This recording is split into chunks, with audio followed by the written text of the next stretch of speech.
time is only decently late, but nothing crazy. So plug straight into my Tesla autopilot is Planet Fitness. Goal, get an arm pump. Scratch that. Get a really good arm pump. So that's the plan. But not exactly certain what I want to do arm-wise. So jump inside my head. Let's sort of run through the thought process out loud. Because I've got a couple choices. I have a couple choices. There are a few main points which never change workout-wise for me, unless I'm like in a serious rush, or if I have to work around like a tweak or something. Like if I hurt my biceps somehow, I wouldn't go as hard on biceps, of course.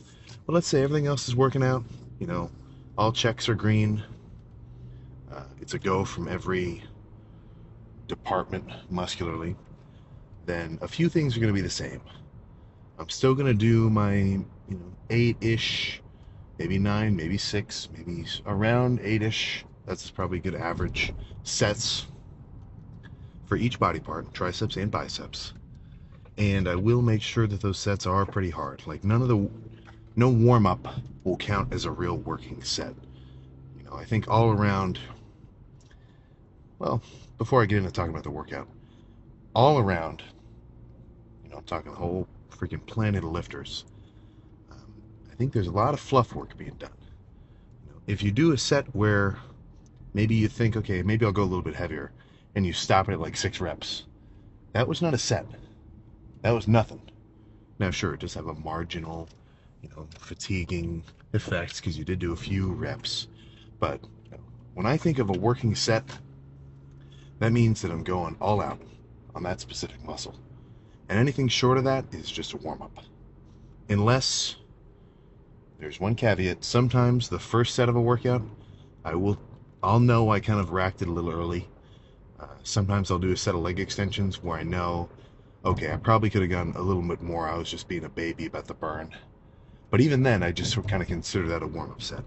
But once you're really into the meat and potatoes and you're warm, your sets should be, you pushing it to the point where either your targeted muscle is on fire or you physically can't do another rep, at least not reasonably. But either way, so 8-ish hard sets.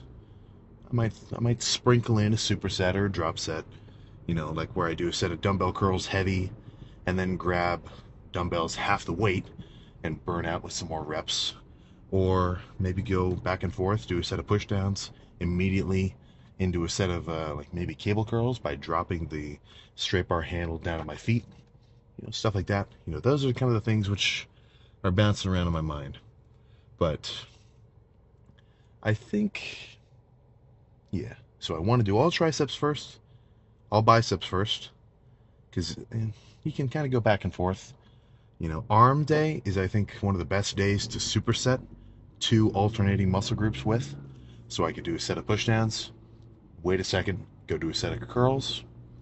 I could do 2 sets of pushdowns, 2 sets of curls, kind of a back and forth along those lines. And it's still going to be a good lift. But today, all triceps, then all biceps. So honestly, that's the main gist of what I wanted to decide. Because the rest of any choices that I want to make set-wise and exercise selection-wise, I'm really going to make once I'm in the gym. And I wouldn't necessarily recommend that for everyone, especially not beginners. It's going to be much more beneficial for you to have written out, exercise choices and rep schemes, or at least, a number of sets of certain movements that you're going to do, just because it's much easier to track your progressive overload. If you know that you did 225 for 8 on, flat bench 2 weeks ago, and now you're doing that same chest day again, then you should make sure you're doing at least that weight, if not a little bit more, or the same weight for a few more reps. But as you progress lifter-wise, you kind of know your own strength to the point where you don't need to look back at your training logs to know, okay, if I curl the 60s, I'm only going to be able to get about 10-ish. And not even that, not even basing that off of like your history of sets. You just know based on feeling, you get kind of a sense of your strength, which becomes much more accurate over time. You know, it's like when you see a dude at a fucking carnival and he's like guessing how much people weigh. He's done it for so fucking long, he's kind of got a knack for it. So as a beginner, a lot of the times you might not know your own strength. You'll either overestimate it or underestimate it. Do a scrappy set, and you're like, oh, that's way too easy. Fucking, I picked the totally wrong weight. The more experienced of a lifter you become, you'll get the sense during your warm-up sets, and I know I will, as I'm doing curls or let's say push downs, like, okay, 70s for this set of curls is about right. If I go any heavier, I'm just going to be swinging it and my form's going to break down a little bit too much, a little bit too far beyond my comfort zone. And if I were to do the 60s, I'm going to sit here for 20 reps. That's going to be way too many. So really, now that I know I want to do triceps first, followed by biceps, there's nothing else to do other than go in there and do it. And that did not just happen spontaneously. I've got to really do a deep dive in all my fucking like files and old phones and oh, I wish I had a different phone right now. That woman is walking her cat and her dog at the same time. That's great. But I'll go back and look at like my Google Drive and my old phones and stuff, because I used to have all my workout routines and the workouts themselves written out. Because for a long time I was really deep into tracking it. I still am now, but I kind of track it in a different way. I've got all these videos, you know, more of a, I want to say documentary. No, just a different kind of documentation of what I'm doing. But yeah, I've got like old splits and, you know, different bicep workouts and very rudimentary shit early on. But you know, even if my workouts weren't necessarily ideal, doing the same routine over and over again, I know usually I kind of speak against that. Like, you don't want to do the same shit every time, because you know your workout's gonna get stale. You might not enjoy it as much. Your body's gonna get used to it, kind of in a bro sciencey, Arnold kind of shock the muscle kind of way. But repeating the same sort of routines and making a change intensity wise over time, it is beneficial. If you do the same arm day back to back to back, not days back to back, but throughout the weeks, and you can tell that you're starting to get stronger and you're curling heavier, or you're doing more sets, or you can tell you're just becoming better at training intensely and you're pushing yourself harder. Maybe Spotify Discover Weekly was extra good this week and all your lifts are sweet because it's coupled with some sick fucking music in your ears. It is good to be able to see that. So, progressive overload, out of every kind of lifter jargon words that there are out there that get thrown around, I'm talking like reps in reserve and this, or progressive overload is up there in S class in terms of an important fundamental idea to understand. Because bodybuilding in a muscle growth context, it's not all about strength. Strength is not the number one vector which I'm trying to maximize. I'm not a power lifter. But in terms of muscle growth, these sets, each of them can have a slightly different sort of end goal or style which I'm trying to focus on.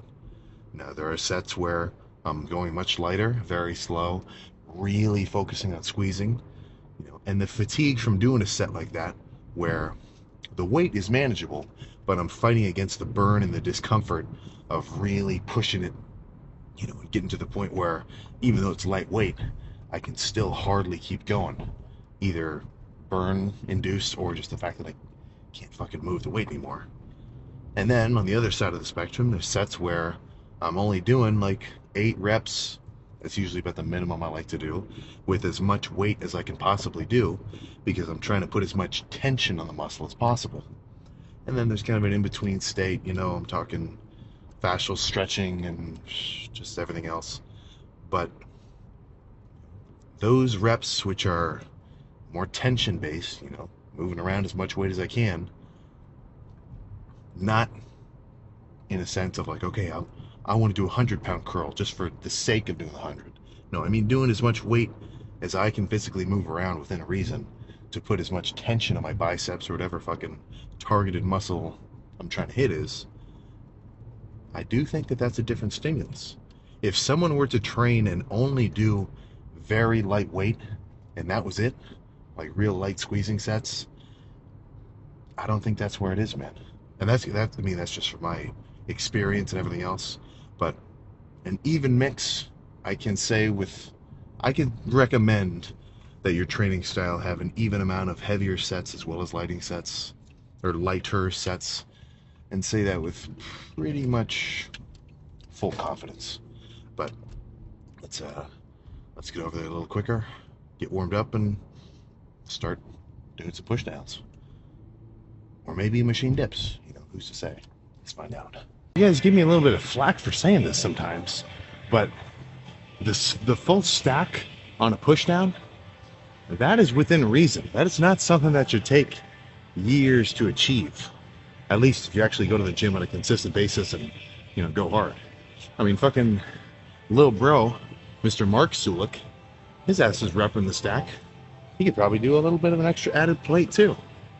But stack plus a little bit of extra weight. And look, this is not like I'm pushing exactly like 230 pounds or whatever, because this pulley's making it lighter. But this is an amount of weight where it's something for sure. And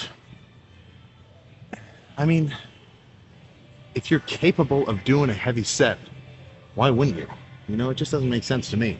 Of course, if I really thought it was going to hurt myself, or if my elbows were on fire, I would say, okay, you really got to back off. But like I was saying in the car, I really do think that not an insignificant portion of your working sets should be pushing yourself to, I mean, physical fucking failure.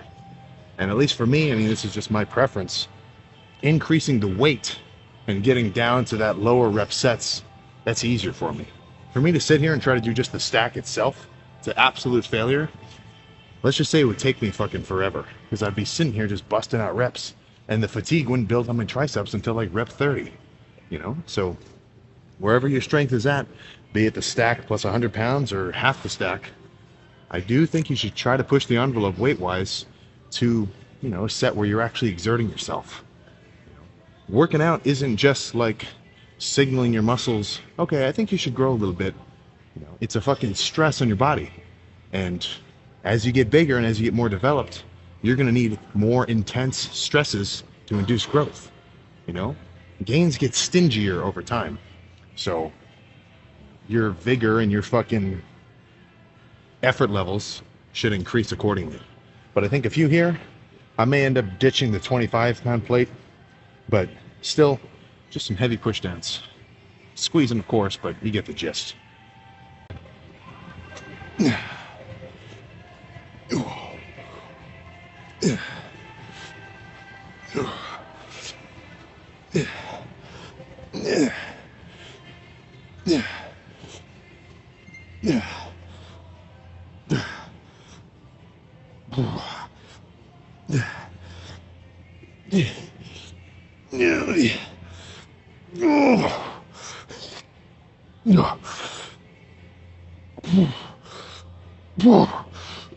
Okay.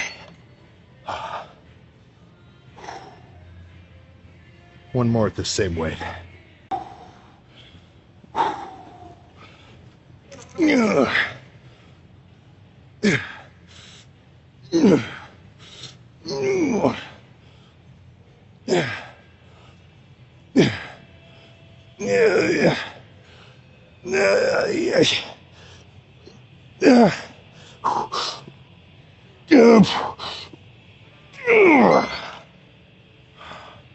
Okay, now I can lose the 25.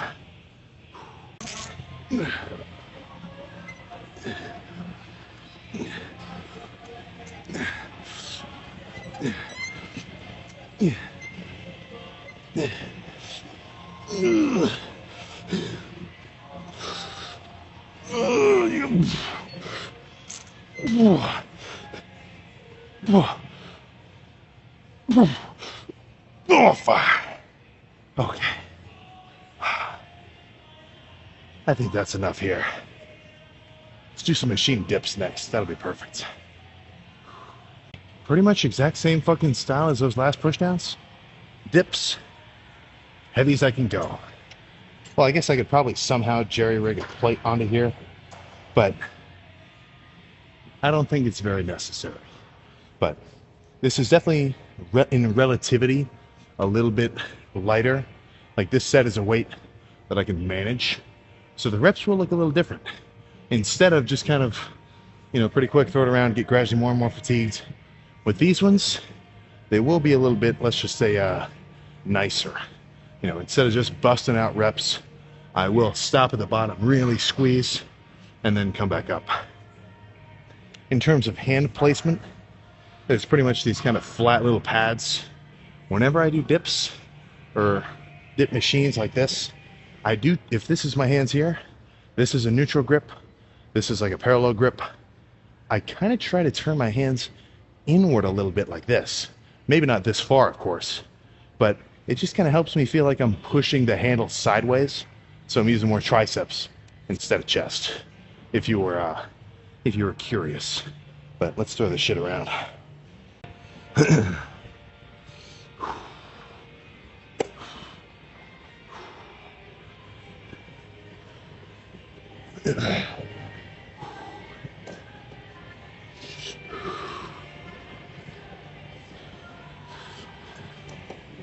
Yeah. Yes.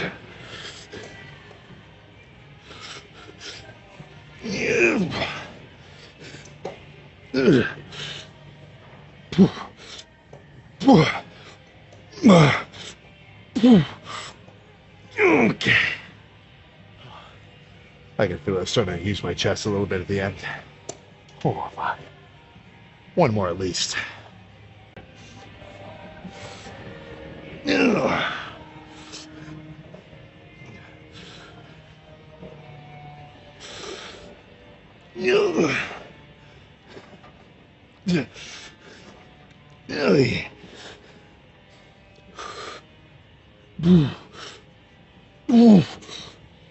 Okay, let's do drops.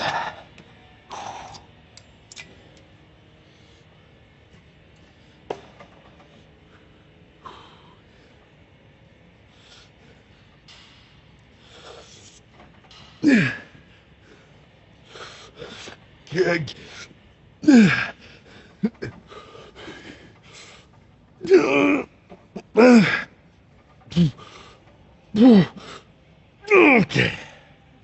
Oh.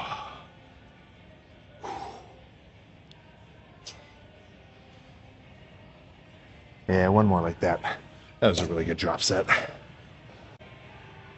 Slight change of plans. Instead of doing both portions of the set on the dip machine, I'm thinking pre-exhaust with 2 long D handles, overhand style, which, not to get off topic, but I do love this movement because it's combining sort of the best of both worlds of a straight bar and a rope. Because with a straight bar, you get your hands straight on top of the fucking bar, literally in the name, and this is where you're strong. Pushing down here is much stronger than like this and way stronger than like this.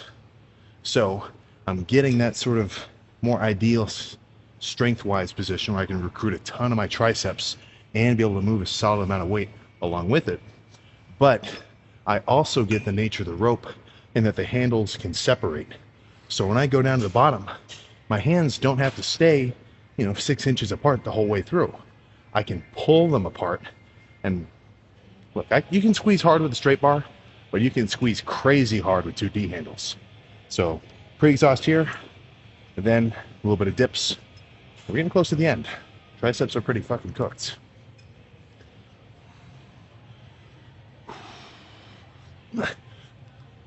Yeah. Yeah. Yeah. Yeah.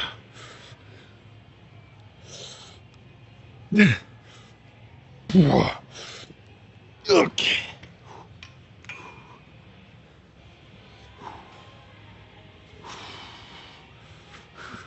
Ugh.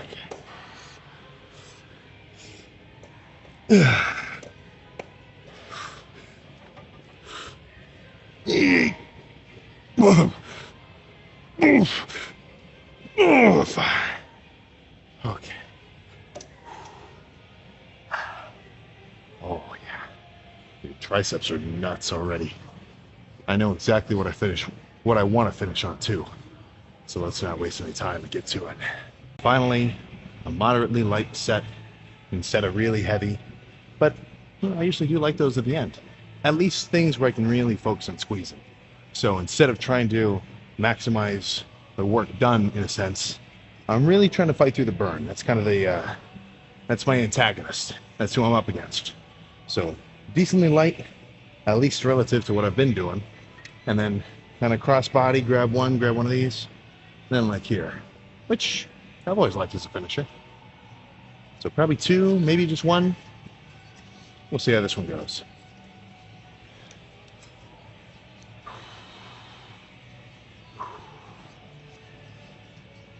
Yeah. Yeah. Yeah.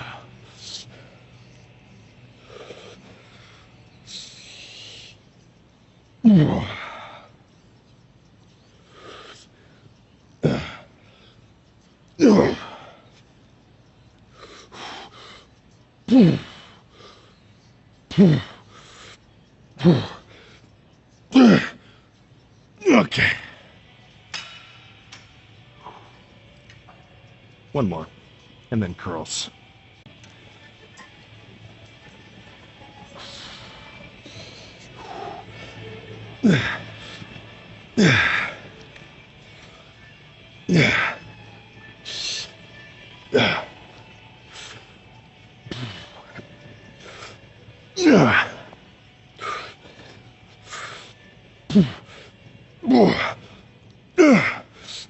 Okay. Do a little drop set action.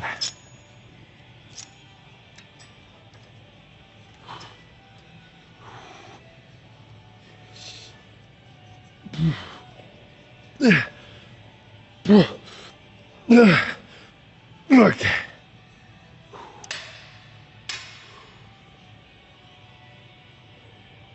Tries are fucking cooked. To the point where, even without any bicep pump. Okay, fuck, I lied. I can touch my shoulders. Once biceps start getting pumped up, finger to shoulder contact, impossible. But let's go get warmed up for curls. Whether it's a combination of just the music choice or whatever else, I'm decently fucking fired up today. So let's throw the 75s around. And of course I warmed up. 75's cold would be fucking bananas.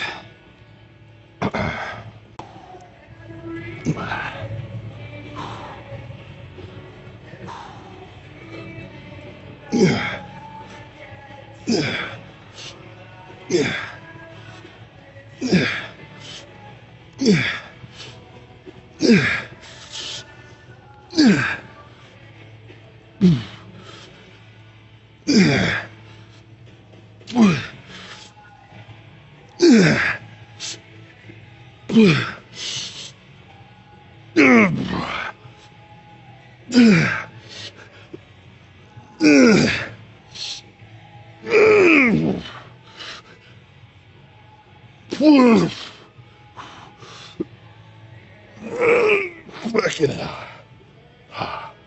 Okay. I gotta drop the weight for the next one.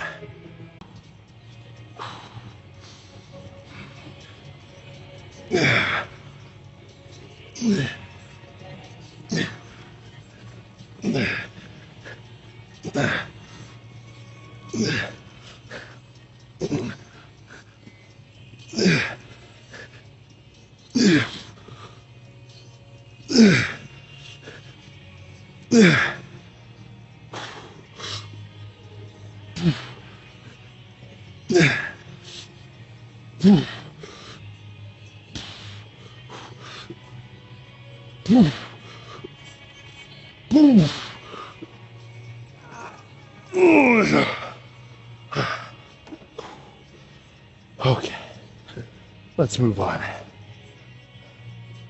I think that's enough dumbbell. Slightly different, actually very different. Now it's a machine, only one arm at a time. And I say this a lot. Well, really every time I do this machine, I say this, but I haven't lifted at Planet Fitness for a while with this preacher. So I'll explain it again. If you're a long-time viewer, this is going to be something you've heard before. But for whatever reason, this preacher curl, I love the angle. I love the bench. Like, it feels good on my elbows and everything. Seats can be the right height. But when I hold on to this actual handle here, like, it kind of forces my hand in a specific place, and I can't rotate it as I do the curl. And something about it just tweaks me. Like, I feel so much forearm, and it's got like different tension on my wrist. It's just like too constrained of a movement. So I'm sure some people love this machine because for them, their elbows and their forearm, the angles of them and whatever are all perfectly made for this. But for me, it's just kind of off. So instead of saying, screw this machine and doing something else, I've got a fix. You take a short D handle, slap it around the handle like this, or the cable or whatever. And this gives me just a little bit more freedom of motion on my wrist. And I feel my bicep way more. So if you need to do a workaround on some machines, like on squats where you throw a plate under your heels, or maybe you're a shorter dude and you have to put like a few bumper plates on a hack squat so that you can actually unrack it, like stuff like that, it's worth thinking about. And if you ever see somebody do something like that, it's probably in your best interest to ask them, like, why are you doing that for? I've never done that before. Because worst case scenario, they say something silly and you're like, oh, okay. Best case scenario, you talk to somebody at the gym you haven't talked to before, you get a new pal, and you get a new movement. So it sounds like the odds are in your favor. But a few sets here, decently heavy, single arm, you get the gist.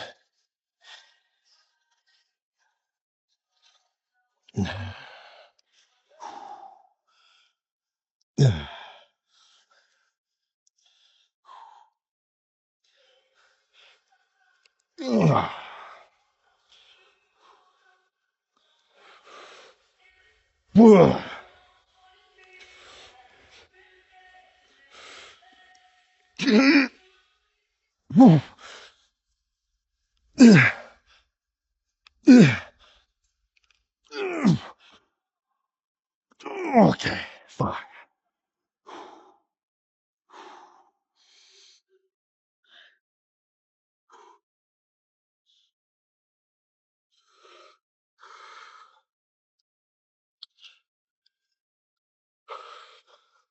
Yeah.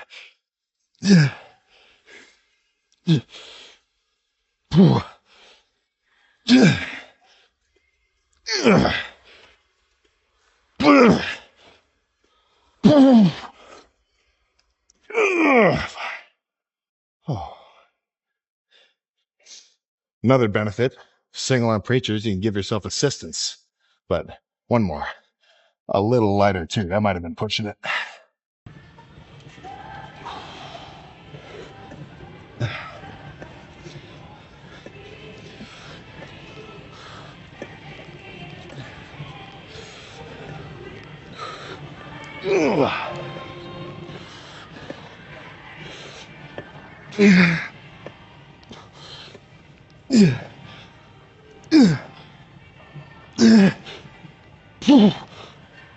Okay, fine. Oh, goodness.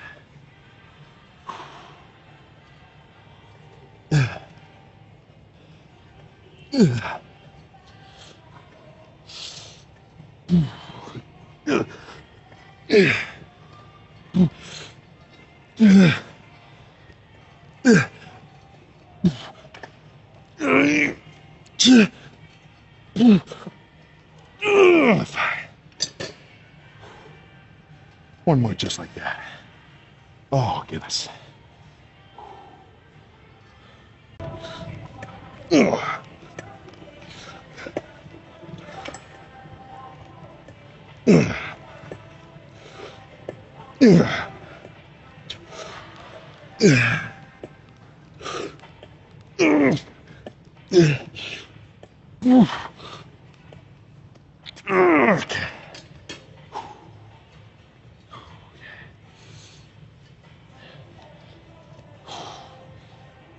Okay.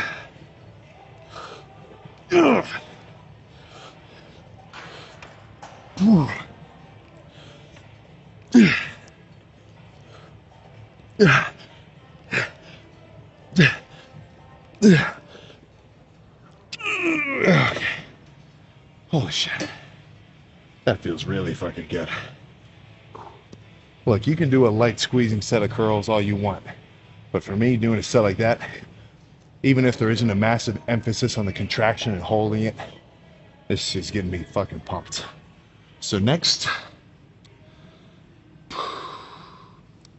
well, let's find out what's next. I'm gonna think about it for a little bit. Some V-bar curls should be perfect. Actually, let's roll up the sleeves for just a little sneak peek of the pump. And not just for you, I kind of want to see them as well.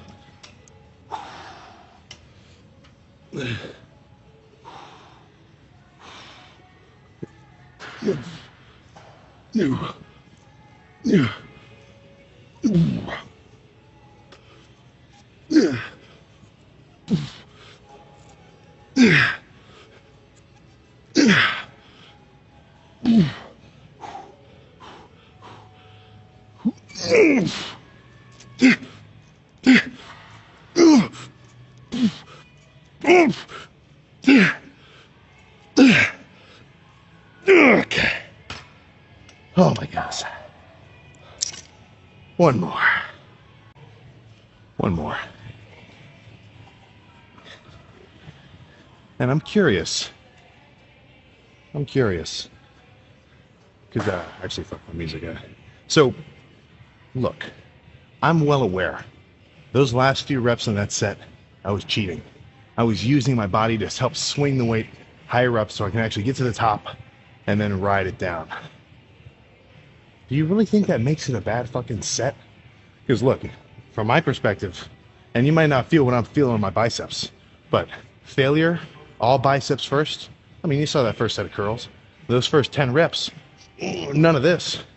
But as a finisher, you know, using some body language to force the rep up to the top and then getting to ride it down. Look, man, I'm not saying you have to do it. I would never say that. But for me, this feels pretty fucking cool. But then again, that's with my whole fucking time lifting, years, whatever. I'm not your dad. Do whatever you fucking want. But this is what I want to do. And also because I know it's going to wreck my biceps in a good way.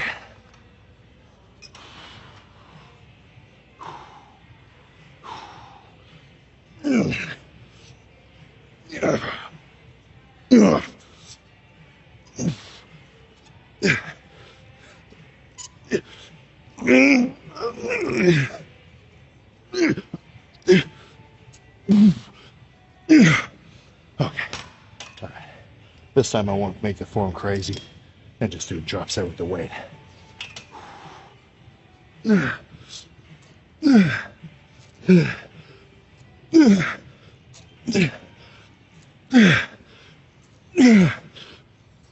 Okay. Oh. Let's go finish with some dumbbells, but we're nearly done. All right. Finisher, I've got a two-parter in mind. So 50-pound dumbbell curls as, let's just call it portion A of the set, and then 60-pound easy bar curl as portion B. So 50s to, I mean, it's the first part of the set. I'm still working towards the end of it, which is right here on this easy bar. So I don't have to take the 50s to absolute failure. I'm still going to push it to a pretty decent amount of fatigue so that when I get to the 60s, this 60-pound easy bar feels fucking heavy. But 50s to, I would say, moderate discomfort. And then 60-pound easy bar, it's a failure. And when it comes to supersets and drop sets or stuff like this, when it's just one muscle group, you can kind of do whatever the hell you want. You know, I mean, what I mean by that is you can pick two movements for one body part, do one of them kind of heavier, and then by the time you're fatigued from that one, jump straight to another one lighter. And odds are it's going to be a good set if you push it. You know, if I'm doing quads, I could do fucking leg extensions as the pre-exhaust part, and then jump onto a machine leg press, and my quads are going to be on fucking fire. Or I could do, RDLs as the pre-exhaust and then move on to hamstring curls. Or I could do pec flies, move down to bench. You have free range. And that's where I feel like lifting for a good amount of time and thinking about what you're doing and how things feel and what you like and what you don't like, that's going to pay off later on, because you're going to get to do little, supersets and drop sets and stuff like this, which aren't just like generally accepted to be good, but will actually be kind of catered to your own fucking likes and dislikes. So for me, I love a set of fucking dumbbell curls. Feels good. I can squeeze my biceps hard. It's a good set. Easy bar. Oh, not as much. I work a lot of forearm when I go really heavy, but with this much weight, once my biceps are already pre-exhausted, it's probably only going to take me 5 or 6 reps to get to a point where I can't even do another one without a little bit of swinging. And then swinging's a failure. I mean, there's no way that this is going to be a bad finisher. So let's just get it done.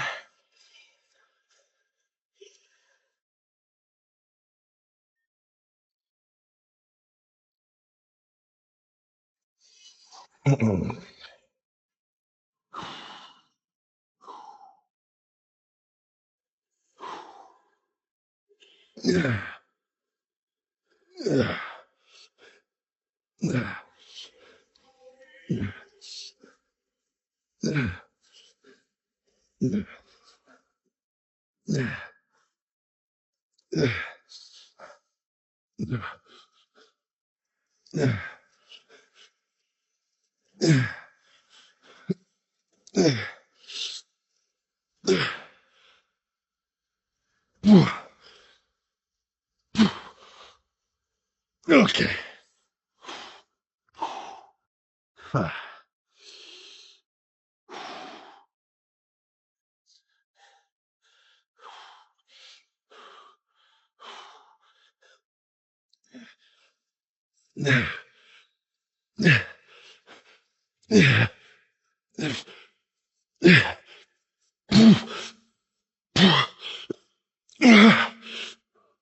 Okay, fine. Okay. All right. All done. Let's go fucking pose down. All right. All done. And do not worry. No one's changing.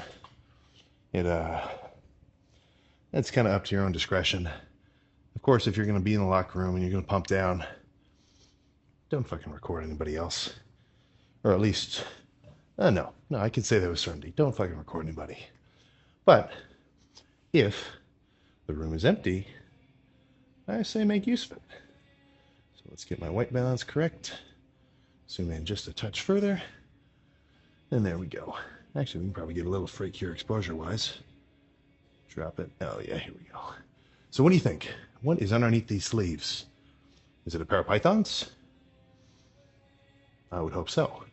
And I also think so. But let's find out for sure. Talk is talk. Let's see some real fucking visuals. Boy. Yeah, it's kind of hard to even reach my collar. So if you guessed a pair of fucking pythons, who would have thunk it? You're correct. Oh my goodness. I mean, look, we're not getting into fucking Lavroni territory. That's pretty nuts still. That's far off. But, I mean, there's a bicep and there's a tricep. I see the resemblance. Oh my goodness.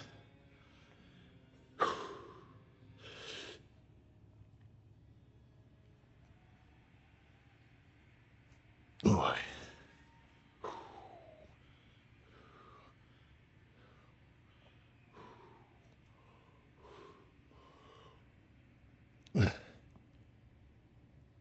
Yeah. What else is there?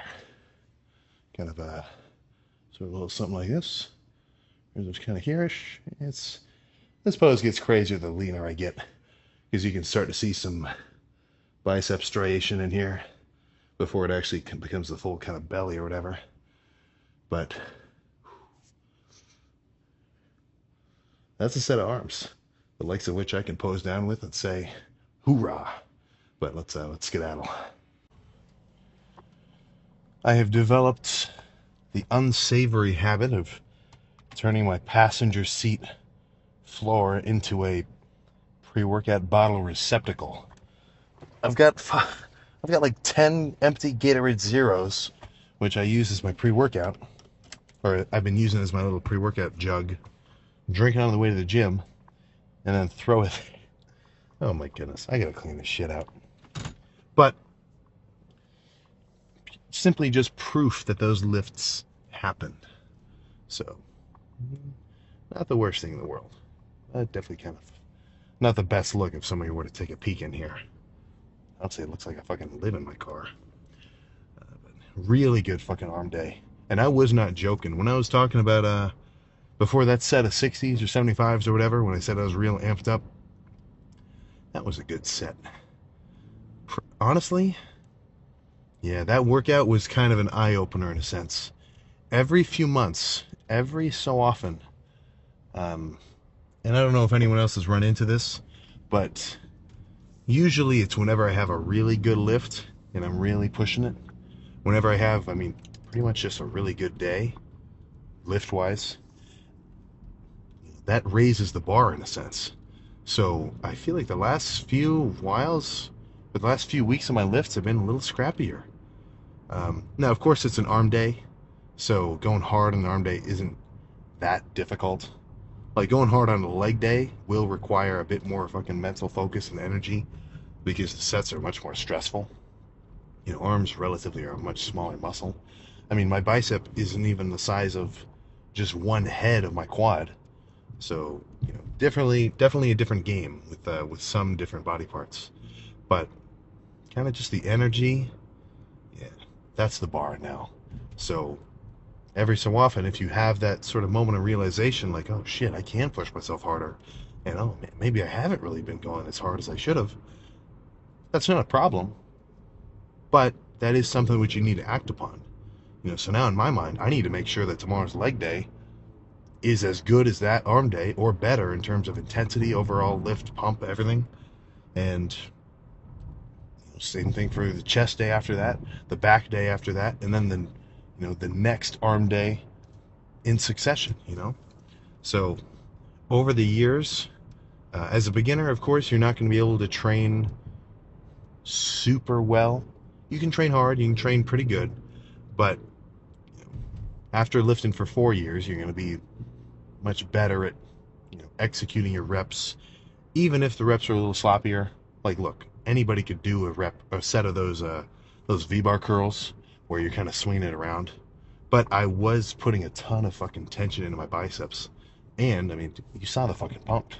I'm not sure if you can never translate the feeling of a pump through the video, but this arm day was much better than any of the last 2 weeks worth that I've done. So, good amount of fatigue, really pumped. Those are the 2 boxes I'm trying to check off every lift, and today's arm day did it. But after you lift for a while, you're going to be better at training harder. You'll have done it for longer, and should be how it kind of looks. As a beginner, you're going to start off with this level of intensity. That's as much as you can really muster. You do it for long enough, and eventually you're going to get used to it. You don't start a new job and immediately get every fucking responsibility that the 15-year veteran guy is doing, right? You start off easy, you're getting introduced to it. And then over time, more is going to be expected of you to keep performing. So if you can get a certain amount of gains, just kind of cruising as a beginner, you got newbie gains, you're very prone to muscle growth. After a little while, that's not going to work anymore. The way that I was training in my first, 3 months of working out, if I kept that exact training style and intensity for the last 6 years or 5.5 years, I would not be where I'm at. I would not have made continual progress. I would have fucking plateaued, because that's just not enough. So after that certain amount of months, I kind of realized, okay, I need to change things up a little. I need to look at my own training. I need to do a little more research. I need to come up with a split and like get my volume down. I was doing way too much volume for a long time. Not like I'm saying you can do so much where you're gonna start losing muscle instantly, but if I were to sit there and do 30 sets of biceps instead of, what was that, 8, it would do me no good. And the just general fatigue that my biceps would have from that would not be conducive to more gains. If anything, it's going to cut into your fucking recovery, because there's a certain amount of damage in muscle stimulation where those two lines are pretty much correlated. You're doing a certain amount of damage, but you're also stimulating your muscle in a way which is going to recover and grow from, or in a dieting context, recover and maintain its size and strength from.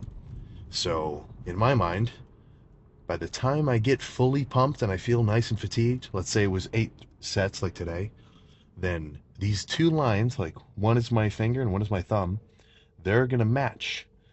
I'm getting more and more fatigued. I'm doing damage to my biceps, which my body is going to have to recover. And I'm also inducing muscle stimulation. Right? So it's going up, it's going up, it's going up. And in my mind, when I hit that around 8 set mark, that's where I think, that's the reason I ended the workout. It's because I think that ending right there is pretty much enough to stimulate my biceps and not overdo it to the point where I'm doing unnecessary damage. So if I were to continue doing sets, I think that these two lines are going to separate, where the muscle building progress right here, the thumb, is going to start to probably fucking decrease, and the damage that my biceps are fucking feeling is going to increase. So if I were to do 30 sets and I try to go hard on every single one of them, yeah, my biceps are going to be sore, but they're going to be sore in a way which I don't think is going to make them grow. If I ran a mile, and I tried to do it before, like last summer, I wanted to try to go for a run outside because I was watching Epo, and that was his cardio, just kind of running. So I went to this dam that I like. It's kind of a big set of stairs, and then just a long sort of like man-made hill, which you can kind of run across the top of. So I was getting all excited to do it. My quads were destroyed. Like, my quads were fucking blown up, soreness-wise, the next day. And is it because my quads got hit so hard that they were going to grow? No, they're just fucking sore, So stimulating your muscle is not the exact same thing as just obliterating it, at least in the sense of overdoing it and overstressing it. So if you're doing what you might call 12 or 15 sets in one lift, I think on one hand, you're doing more than necessary, but on the other hand, I also think you're probably not doing your sets with enough intensity to the point where you're kind of doing a little bit of fluff work, Because if I took anybody, gear, natural, older, newer, and if they did around, let's say 7, 9, 10, kind of around there, it is a little bit wide of a number, but if they were to do sets of bicep curls of any variety, preachers, dumbbells, cable, whatever, go back and forth, maybe only do one. If they're to do about, every set 2, pretty much failure, maybe some drop sets thrown in there as well, just for kicks. Well, no, not just for kicks, because those are good sets. If they're really going hard, by the time they get to around 8-ish, I think they're going to be fully pumped. They're going to be fully fatigued. And, when they go home, eat their food, take a nap, and come back again the next day over time, their biceps are going to fucking grow. So that's up to you to kind of figure out which party you're in. Either one, and of course this is my opinion, but it is what I've been doing, and it does seem to work. Not that that's proof, but, there's no one way to do this shit. But, do you think that you're really doing your volume right to the point where when you finish your last set, it feels like your last set and you're making reasonable gains with it? At the bottom line, that's the most important thing. If you're making gains, who gives a fuck what I say? You're growing. Badass. But if you're kind of plateaued, then more than likely you're in one of those two cases training-wise. You may be doing too much fluff sets, or you may just be in there for longer than necessary. And I'd say it's more often the case that people are doing more fluff. It's not, as much as people love throwing around the word overtraining, the population of people, or lifters, but that's my people. The amount of people who are overtraining for real, weight-wise, a tiny fucking percentage. Honestly, I think that just gets thrown around to kind of justify people training easy, and I stand behind that. So, taking food out of the equation, let's say you do know how to eat in a surplus. If you're noticing a plateau, and your training is where you think that issue may stem from, then those are your two sort of moves, I think. But, there's a lot of pieces to this puzzle. So, if you're not growing, I'd say the most prevalent issue is people aren't eating enough food. But let's say that you can't eat enough, but you can tell your training's a little off. You gotta up the intensity. If you don't stress yourself to the point where your body has to adapt to it, then, fuck man, you're never gonna improve. You're not gonna, whatever, I'll say it anyway. Maharaga is not gonna have to adapt to some random chump throwing a punch with zero cursed energy, right? You gotta hit him with some cool shit for him to actually make moves and improve himself, right? So that's you. So, if you throw a set of, 10 reps of dumbbell curls at yourself, and you don't really push it that hard or really at all, and you just, do the reps and you put the weight down and you just do that again and again and again, I think you're crazy to expect to build a big set of biceps. Because in all things, I do like to kind of use extremes as a measure of kind of gauging what side I'm on in certain, on certain topics or certain arguments or whatever else, certain debates. Because, when you take things to the extreme, at least in terms of like hypotheticals, it does kind of, point out major flaws in some ways of thinking, to the point where you can start to tell, like, okay, I probably lean a little more towards this side than I do this side. And when it comes to the training,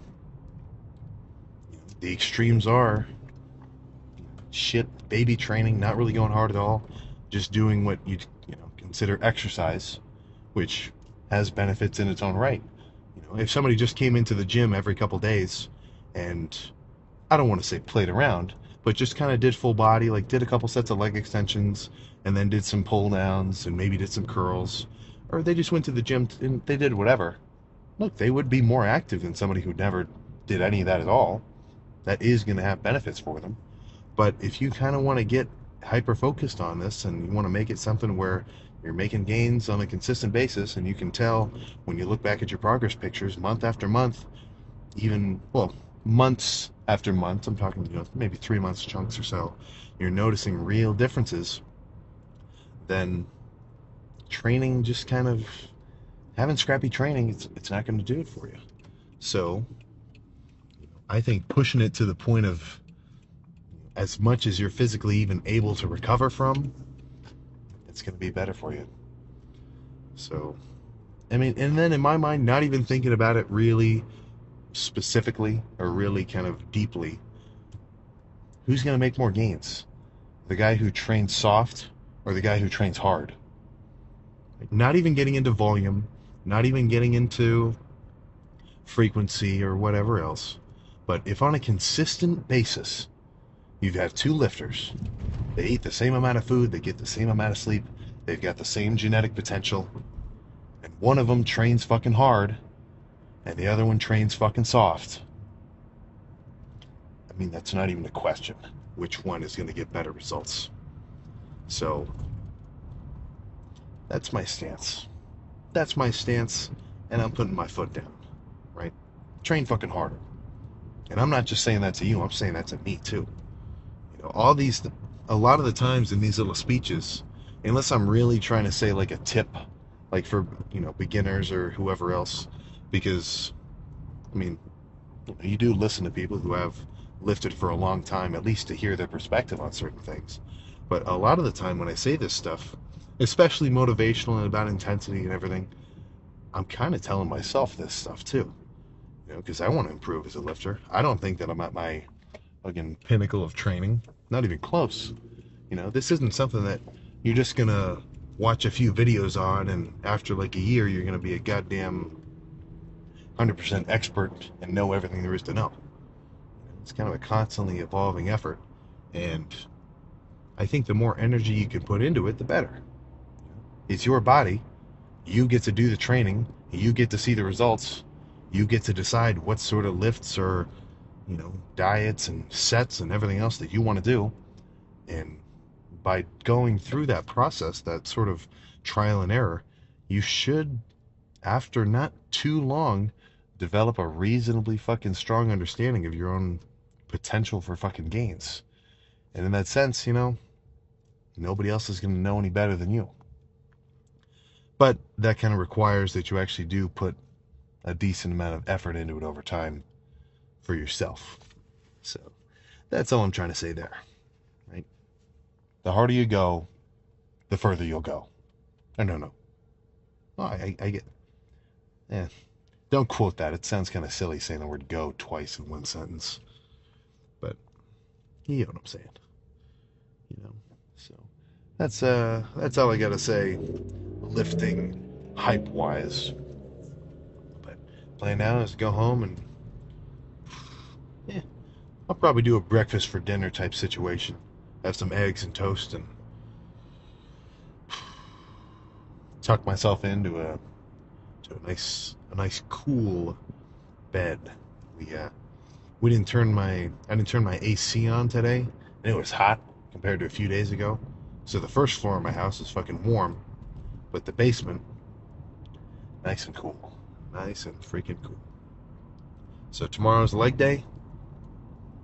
I want to make sure I get a good night's rest, eat well, even though I'm in a deficit, get a good amount of fluids in my system so I can really dig deep on whatever that leg day ends up being.